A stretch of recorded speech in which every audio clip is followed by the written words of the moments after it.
அன்பானவர்களே, எல்லாருக்கும் இயேசு கிறிஸ்துடைய உயிர்த்தெழுந்த திருநாளின் வாழ்த்துக்களை தெரிவித்துக் கொள்கிறேன். வசனத்தை வாசிக்கிறேன், கேளுங்க. மத்தேயு 28வது அதிகாரம் 6வது வசனம். அவர் இங்கே இல்லை, தாம் சொன்னபடி உயிர்த்தெழுந்தார். கர்த்தர் வைத்த இடத்தை வந்து பாருங்கள். அவர் இங்கே இல்லை. என்னுடைய நண்பர் சென்னை பட்டணத்தில் இருக்கிறார். அவர் பாருங்க, டைசிஸோட சிட்டி மிஷனில் மிஷனரியாக இருக்கிறார். அவருடைய வாழ்க்கையில் நடந்த அனுபவத்தை அவர் சாட்சியாக சொன்னார். ஒரு முறை அவர் எலக்ட்ரிக் ட்ரெயினில் வந்துட்டு இருக்கிறார், திருவள்ளூர்லேருந்து சென்னைக்கு. அப்படி வரும்போது அவருக்கு புத்தகம் படிக்கிற பழக்கம் உண்டு. இப்போ தானே எல்லாம் செல்ஃபோன் வச்சுருக்கோம், அந்த நாட்களில் செல்ஃபோன் கிடையாது.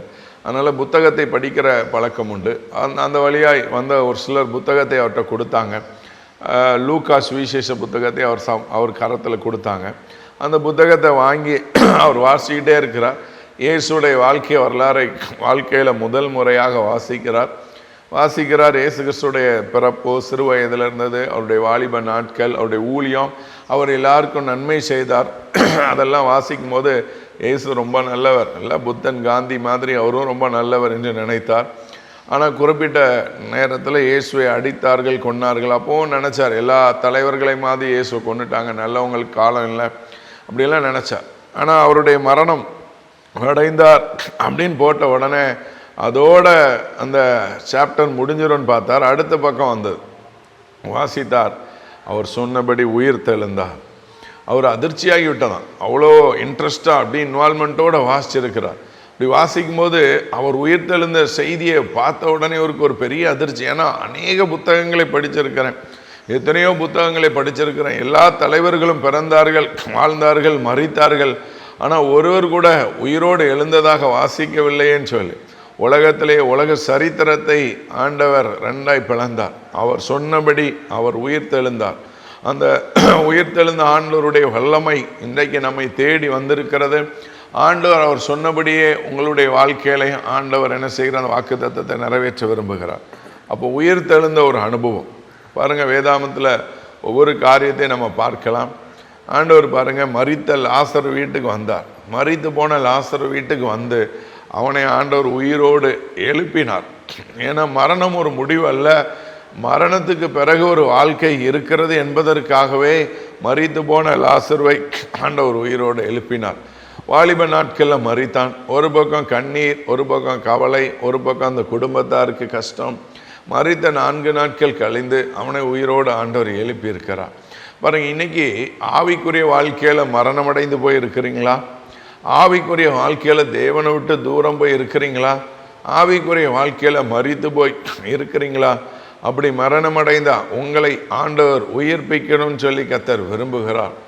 இன்னைக்கு ஆவிக்குரிய வாழ்க்கையில் மரணம் அடைந்து அவன் பாருங்க, லாசர் 4 நாள் ஆன மாதிரி கொஞ்சம் நாட்கள் ஆகிவிட்டதா? நாரி போன வாழ்க்கையை வாழ்ந்து கொண்டு இருக்கிறோமா? யாருக்கும் தெரியாத நம்முடைய அந்தரங்க வாழ்க்கையில் என்ன செய்து கொண்டு இருக்கிறோம் என்பதை பரலோகம் கவனித்து கொண்டு இருக்கிறது. அவருங்க லாசரு, மரித்த லாசருடைய நாட்களில் ஆண்டவர் அவனை தேடி வந்தார். அவர் சொன்னபடி உயிர் தெழுந்தார். ஹல்லேலூயா. இன்னைக்கு ஆண்டவர் உங்கள் வாழ்க்கையில் எதிர்பார்க்கிறது அதுதான். அவர் சொன்னபடி உயிர் தெழுந்தார். மரித்த லாசருவை உயிரோடு எழுப்பினார். இன்னைக்கு ஆவிக்குரிய வாழ்க்கையில் மரித்து போயிருக்கிற உங்களை ஆண்டவர் உயிரோடு எழுப்ப விரும்புகிறார். அதனால் இன்னைக்கு நம்ம பாருங்கள், பைபிளில் ஆண்டவர் மரித்த லாசர் வீட்டுக்கு எவ்வீரின் மகள் இப்படிலாம் வரும்போது நித்திரையாக இருக்கிறார் அப்படின்னு சொல்லுவார். ஆனால் இளையகுமாரன் சம்பவத்தை வாசிக்கும் போது என் குமாரனாகிய இவன் மரித்தான், திரும்பவும் உயிர்த்தான் அப்படின்னு சொல்லப்பட்டிருக்கிறது. பாருங்கள், இன்னைக்கு ஆண்டவர் உயிரோடு இருக்கிற அவனை பார்த்து மரித்தான் என்று சொல்கிறார், மரித்தவர்களை பார்த்து நித்திரை அடைந்திருக்கிறார் என்று சொல்கிறார். அப்போ ஆண்டவருடைய பார்வையில் மரணம் என்பது ஒருவேளை நம்ம செத்து அடக்கம் பண்ணப்படுகிறது அல்ல, தகப்பனை விட்டு தூரம் போகிறதே மரணம். இன்னைக்கு ஆண்டவரை விட்டு தூரம் போயிட்டீங்களா? ஆண்டவரை விட்டு தூரம் போயிருந்தீங்கன்னா அதுவே மரணத்திற்கு அடையாளம். இன்னைக்கு ஆண்டவரை விட்டு தூரம் போயிருந்தீங்க அப்படின்னா அதுதான் மரணம். அந்த மரணத்திலிருந்து உயிர் தெழ வேண்டும். மரித்த லாசர் 4 நாள் ஆச்சு, நாரி போன அவனை ஆண்டவர் உயிரோடு எழும்பினார். பாருங்கள், ஒரு வாலிபன் மரித்து நாயினூர் விதவையின் மகன் பாடையில் வந்துட்டு இருக்கிறான். இன்னைக்கு மரித்து பாடையில் போய் கொண்டு இருக்கிற அனுபவத்தில் இருக்கிறீங்களா? உங்களையும் கர்த்தர் உயிர்த்தெழ செய்ய விரும்புகிறார். உங்களையும் ஆண்டவர் உயிரோட எழுப்ப விரும்புகிறார். பாடையில் போய் கொண்டு இருக்கிறீங்கன்னா அந்த அனுபவத்திலேருந்து நீங்கள் உயிர் தள்ளணும்னு சொல்லி கர்த்தர் விரும்புகிறார். அது மாத்திரமல்ல, எபிரின் மகள் மரித்து ஒரு சில நேரங்கள் ஆச்சு, அங்கேயே ஆண்டவர் வாரார். இன்னைக்கு ஆவிக்குரிய வாழ்க்கையில் மரித்து பாடையில் போன அனுபவத்தில் இருக்கிறீங்களா? ஆவிக்குரிய வாழ்க்கையில் மரித்து ஒரு சில நிமிடங்கள் ஆன நிலைமையில் இருக்கிறீங்களா? ஆவிக்குரிய வாழ்க்கையில் மரித்து 4 நாள் ஆன, இல்லை தூர தேசத்துக்கு போய் இளையகுமாரன் போல எல்லாவற்றையும் செலவழித்து தகப்பனை தேடி வருகிறதற்கு நாட்கள் ஆயிட்டா? பல வருஷங்கள் ஆனாலும் தகப்பனை திரும்பி வரும்போது, மனம் திரும்பி வரும்போது அவன் இழந்து போன இடத்தை தேவன் கொடுத்தார். இன்னைக்கு நீங்களும் மனம் திரும்பி வரும்போது நீங்கள் இழந்து போன இடத்தை தேவன் திரும்ப கொடுக்கறதற்கு அவர் வல்லமை உள்ளவராக இருக்கிறார். ஆண்டவர் நிச்சயமாக உங்களுக்கு அந்த அற்புதத்தை அதிசயத்தையும் செய்ய போகிறார்.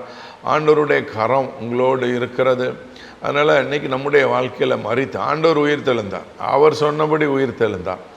அவரை உயிரோடு எழுந்த ஒரு ஆண்டவர், உலக சரித்திரத்தை 2ஆக பிரித்த ஆண்டவர். இந்த உயிர் தெழுந்த நாளின் பண்டிகையை நாம் கொண்டாடி கொண்டு இருக்கிறோம் அல்லவா? நம்முடைய வாழ்க்கையிலையும் அப்படி இருக்கணும். தாவீதை எடுத்து பாருங்கள், தாவீதை சிந்திச்சு பாருங்கள்.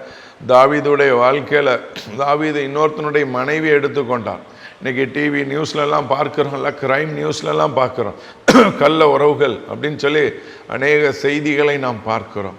அவருக்கு பாருங்கள், இன்னொருத்தனுடைய மனைவியை எடுத்துக்கொண்டு அவனுடைய வாழ்க்கை அப்படி இருந்தது. அப்படி இருந்த தாவீதனுடைய வாழ்க்கையில் ஆண்டவர் கிரியை செய்தார். பாருங்கள், தாவீதை ஆண்டவர் தேடி வந்தார். நாத்தான் தீர்க்கதரிசி அனுப்பினார். 1 வருஷம் ஆச்சு.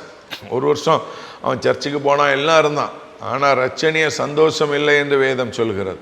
ரட்சணிய சந்தோஷத்தை திரும்ப எனக்கு தாங்க அப்படின்னு சொல்கிறான். அப்போ ஆவிக்குரிய வாழ்க்கையில் மரணமடைந்த ஒரு அனுபவம், அப்படிப்பட்ட அனுபவத்தை உயிர்த்தெழுவதற்காக தான் ஆண்டவர் நாத்தான் தீர்க்கதரிசி அனுப்புகிறார். இன்றைக்கி இந்த செய்தியை கேட்டுக்கொண்டிருக்கிற நீங்கள் ஏதோ ஒரு நாட்களில் ஆண்டவர் விட்டு தூரம் போயிட்டீங்களா? இல்லை விபிஎஸ்ல ஆண்டவரோடு நான் சின்ன வயசில் நல்லா இருந்தேன், இப்போ தூரம் போயிட்டேன். இல்லை வாலிப வயசில் ஆண்டவரோடு நல்லா இருந்தேன், இப்போ தூரம் போயிட்டேன். ஆண்டவர் விட்டு தூரம் எவ்வளோ தூரம் போயிருக்கீங்களோ இன்றைக்கி திரும்பி வாங்க, தகப்பனை தேடி வாங்க, அந்த பழைய அனுபவத்துக்குள்ளே வாங்க. ஆதியில் கொண்டிருந்த அன்பை நீங்கள் விற்றுக்கொள்ளணும். ஆண்டவர் அந்த ஒரு குறையை தான் நம்மேல் சொல்லுகிறார். ஆதியில் கொண்டிருந்த அன்பை விட்டா என்று உன் பேரில் ஒரு குறை உண்டு. ஆதியில் எவ்வளோ அன்பாக இருந்தீங்க, ஆதியில் எவ்வளோ நெருக்கமாக இருந்தீங்க. இன்றைக்கி அப்படிப்பட்ட சூழ்நிலையை தேவன் நம்முடைய வாழ்க்கையில் அனுமதித்திருந்தால் இன்றைக்கு ஆண்டவர் உங்களை அழைக்கிறார். திரும்பவா, திரும்பவா, வாலிபனை திரும்பவா, பார்த்து கொண்டு இருக்கிற பெரியவர்களை திரும்பவாங்க. இதுதான் ஆண்டவர் சமூகத்தில் வர வேண்டிய சரியான தருணம். பாருங்கள், தாவீதின் இடத்துல அவன் சொல்கிறான், இப்படி ஒருத்தனுக்கு செல்வந்தர் இருக்கிறான், பக்கத்தில் ஒரு ஏழை விவசாயி இருக்கான், அவனுக்கு ஒரே ஒரு ஆட்டுக்குட்டி, அதை கொண்டுட்டான்னு சொல்லும்போது அந்த மனுஷன் கொல்லப்பட வேண்டும். அப்போ நாத்தான் தீர்க்கதரிசி சொல்கிறான், நீயே அந்த மனுஷன். அப்படி சொன்ன மாத்திரத்தில் உன்னுடைய வாழ்க்கையில் பாருங்கள், அவன் உடனே நீ ராஜா என்னை இப்படி சொல்லிட்டேன் அப்படி சொல்லிட்டேன் நியாயம் தீர்த்துறோம் அப்படியெல்லாம் சொல்லாமல் அவன் பவ்யமாய் ஆண்டவர் சமூகத்தில் ஆண்டவர் நறுங்குண்ட இருதயத்தோடு தேவ சமூகத்தில் வந்தான். இன்றைக்கி நீங்களும் தேவன் சமூகத்தில் வரும்படி தேவன் அன்போடு உங்கள் இடத்துல எதிர்பார்க்கிறார். உலகத்திலேயே எத்தனையோ தெய்வங்கள் சொல்லப்படுகிறது. ஆனால் அத்தனை தெய்வங்கள் வாழ்ந்ததா சரித்திரம் வச்சுருக்காங்க, மரித்ததா சரித்திரம் வச்சுருக்காங்க. ஆனால் உயிர் தெழுந்த ஒரே ஒருவர் தான் தெய்வமாக முடியும். அவர் ஆண்டவராகிய இயேசு கிறிஸ்து. அவர் மாத்திரம்தான் சொன்னபடி உயிர் தெழுந்தார். இன்றைக்கு உங்களுடைய வாழ்க்கையில் மரித்து போயிருக்கிற வாழ்க்கையை தேவன் மாற்றி அமைக்க விரும்புகிறார். ஆண்டவர் உங்களை ஆசீர்வதிக்க விரும்புகிறார். இந்த நாட்களில் இந்த செய்தியை கவனித்து கொண்டு இருக்கிற உங்களுடைய வாழ்க்கையில் தேவன் ஒரு அற்புதத்தை அதிசயத்தை செய்ய விரும்புகிறார். அதனால் அவர் சொன்னபடி உயிர் தெழுந்தார் என்பதை நீங்கள் என்ன செய்யணும், ஞாபகம் வைத்துக்கணும். இந்த ஈஸ்டர் பண்டிகையை கொண்டாடி கொண்டு இருப்போம். அநேகர் சைவம் இருந்திருப்பீங்க, ரொம்ப நல்லது. சரியாக அந்த நாட்களில் முடித்து கொள்ள போகிறீங்க. ஆண்டவர் இடத்துல எடுத்த தீர்மானங்கள், ஜெபங்கள் எல்லாவற்றுக்கும் பதில் கொடுங்க. கர்த்தர் நிச்சயமாக ஒரு ஆசீர்வாதத்தை தேவன் உங்களுடைய வாழ்க்கையில் அவர் கட்டளை இடுகிறதற்கு வல்லமை உள்ள ஒரு தேவனாக இருக்கிறார். உங்களை தேடி இயேசு வந்திருக்கிறார், வேறு யாரும். உங்களை தேடி ஆண்டவர் என்ன செஞ்சிருக்கிறார், வந்திருக்கிறார். இன்றைக்கி தெய்வத்தை தேடி மனிதர்கள் எங்கோ அலைகிறாங்க. ஆனால் உங்களை தேடி இயேசு வந்திருக்கிறார். உங்களை உயிர்த்தெழும்படி இயேசு வந்திருக்கிறார். அவர் சொன்னபடி உயிர்த்தெழுந்தார்ல, எவ்வளோ அழகான வசனம். இந்த வசனத்தை வாசிக்கும் போதே இந்த வசனத்தில் ஜீவன் இருக்கிறது. அவர் அங்கே இல்லை, தாம் சொன்னபடி உயிர்த்தெழுந்தார். அவர் அங்கே இல்லை, கல்லறையில் அவர் இல்லை. கல்லறை அவரை அடைத்து வைக்க முடியவில்லை. கல்லறையில் காவலர்கள் இருந்தார்கள். பாருங்கள், ஆண்டவருடைய கல்லறையில் காவலுக்கெல்லாம் ஆள் வச்சுருந்தாங்க. அப்படி இருந்தாலும் அது எல்லாவற்றையும் விட்டுட்டு தேவன் சொன்னபடி உயிர்த்தெழுந்தார். இன்றைக்கி உங்கள் வாழ்க்கையில் ஆண்டவர் உயிர்த்தெழ வேண்டும். மரித்த லாசரு மாதிரி 4 நாள் ஆகியிருக்கலாம், நாரி போயிருக்கலாம் அவங்க ஆவிக்குரிய வாழ்க்கை. பாடையில் போய் கொண்டு இருக்கலாம். வீர மகளை போல கொஞ்சம் நேரம் வந்திருக்கலாம், இல்லை வருஷமாக இருக்கலாம் தாவீதை போல, இல்லை இளையகுமாரனை போல தகப்பனை விட்டு தூரம் போயிருக்கலாம். இன்னைக்கு எல்லாவற்றிலையும் திரும்பி வாங்க. தேவன் உங்களுக்கு அற்புதத்தையும் அதிசயத்தையும் செய்ய வல்லமை உள்ளவராக இருக்கிறார். உங்களுக்காக ஜெபிக்க விரும்புகிறேன். தகப்பனே, இந்த செய்தியை கேட்டுக்கொண்டு இருக்கிற பிள்ளைகளுடைய வாழ்க்கையில் அற்புதங்களை அதிசயங்களை செய்யும்படி ஜெபிக்கிறோம். தாம் சொன்னபடி உயிர் தெழுந்தார். ஆவிக்குரிய வாழ்க்கையில் மரணம் அடைந்திருக்கிற பிள்ளைகள் இன்னைக்கு உயிர் தெழட்டும். உங்களுடைய உயிர் தெழுந்த நாள் பண்டிகையில் ஆண்டவரை, உங்கள் உயிர் தெழுந்த நாளின் கொண்டாட்டத்தில் இந்த பிள்ளைகளும் ஆண்டவரை உயிர் தெழும்படி ஜெபிக்கிறேன். ஆவிக்குரிய வாழ்க்கையை மாற்றுவீராக, ஆசீர்வதிப்பீராக. இந்த நிகழ்ச்சியை பார்க்கிற பிள்ளைகளுக்கு இந்த நாள் ஒரு ஆசீர்வாதமான நாளை அமையட்டும். கர்த்தருடைய மகிமை வெளிப்படட்டும். தேவனுடைய நாமம் மகிமைப்படட்டும். தேவன் பெரிய காரியங்களை செய்யுங்கப்பா. ஆசீர்வதிங்க, பெருகப்படுங்க. இரட்சகர் இயேசு கிறிஸ்துவின் நாமத்தில் ஜெபிக்கிறோம் பிதாவே. ஆமென், ஆமென். கர்த்தர் உங்களை பெருக பண்ணுவார். God bless you.